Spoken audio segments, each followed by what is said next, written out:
Assalamualaikum warahmatullahi wabarakatuh. Sahabat Dango Inspirasi, kita kembali lagi berbincang santai bersama Ibu Profesor Tuti Anggreni PhD. Nah, bahasan kita kali ini mengenai beras analog atau biasa dikenal dengan beras non-padi. Beras ini sama seperti nasi ya Bu, namun bahan pangannya tidak lagi padi.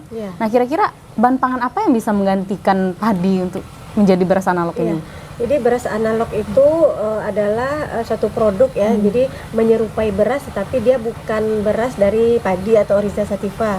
Jadi beras analog ini kita buat dari produk selain padi Ani. Jadi contohnya itu yang paling banyak orang menjadikan beras analog ini adalah misalnya dari umbi-umbian ya, dari umbi jalar ya, jadi umbi jalar bisa, dari kentang bisa, dari ya, jagung bisa?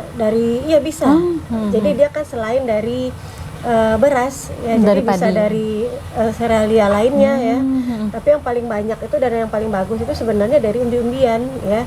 Kemudian kelebihannya lagi kalau kita bikin menjadi beras analog ini dia kalau beras kan kita mengkonsumsi beras itu karena komponen utamanya adalah pati ya nih. Pati, amilosa, amilopektin ya sebagai sumber energi. Kemudian tentu ada juga seratnya, tetapi mungkin kalau kita olah dia dari umbi-umbian, jadi seratnya itu bisa jadi lebih banyak.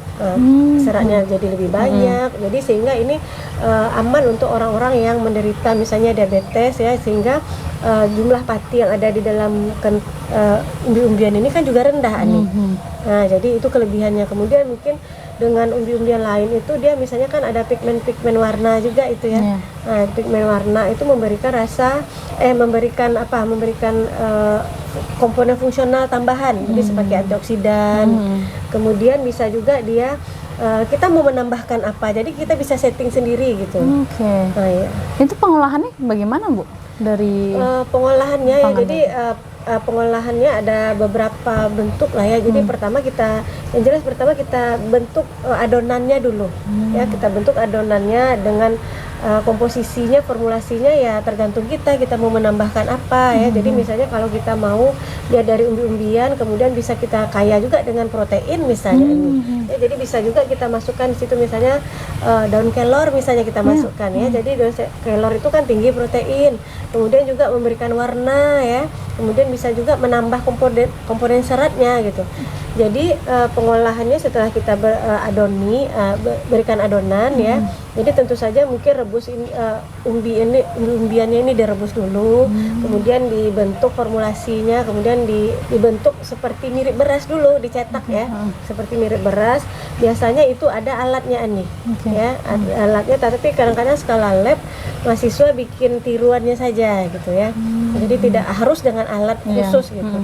Jadi dibentuk seperti beras kemudian dikeringkan. Begitu saja, sederhana. Nah, warna-warna dari beras ini tergantung dari bahan pangan apa yang digunakan gitu ya, misalnya tergantung dari bahan baku yang kita gunakan. Nah, tadi maaf, karena patinya rendah, itu berarti gula di dalam terkandung beras itu juga rendah. Berarti bisa menurunkan kadar gula. Itu kelebihannya Ani. Jadi kalau beras ini kan dia cepat menaikkan kadar gula darah ya. Jadi istilah itu indeks glikemiknya tinggi. Jadi dia ketika kita makan beras itu cepat menaikkan kadar gula darah kita. Jadi ini tidak direkomendasikan untuk orang-orang yang menderita penyakit gula gitu ya. Jadi orang yang menderita penyakit gula ini kan disarankan untuk mengkonsumsi umbi-umbian ya. Umbi-umbian, jadi itu indeks glikemiknya lebih rendah. Nah, jadi itu dia, karena memang umbi-umbian ini rendah indeks glikemiknya, jadi dia lambat menaikkan kadar gula darah. Dan beras analog ini terkenal dengan beras diet nih, bisa dikatakan beras diet nih gitu ya Bu ya. Karena seratnya juga tinggi ya. Nah, jadi kita merasa kenyangnya ya karena banyaknya itu sebenarnya seratnya yang bukan sumber energi, jadi tidak menggemukkan. Jadi kita kenyang tapi tidak bikin gemuk. Karena seratnya yang banyak tadi.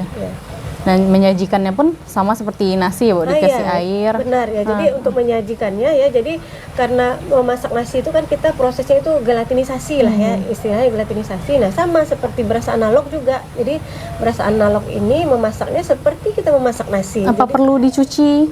tidak perlu lagi tidak dicuci, perlu kan dicuci, ya, Bang. proses pengeringan tuh udah bersih gitu kan.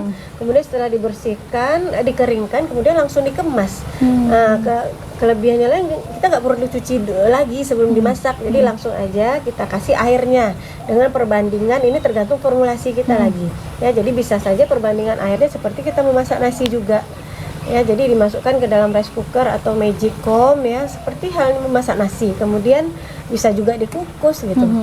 Kemudian ya, nanti hasilnya ya seperti nasi. Iya. Nah, seperti nasi Dan kemudian disajikan dengan lauk-lauk lainnya. iya, jadi kita bisa makan dengan lauk pauk atau bisa bikin nasi goreng.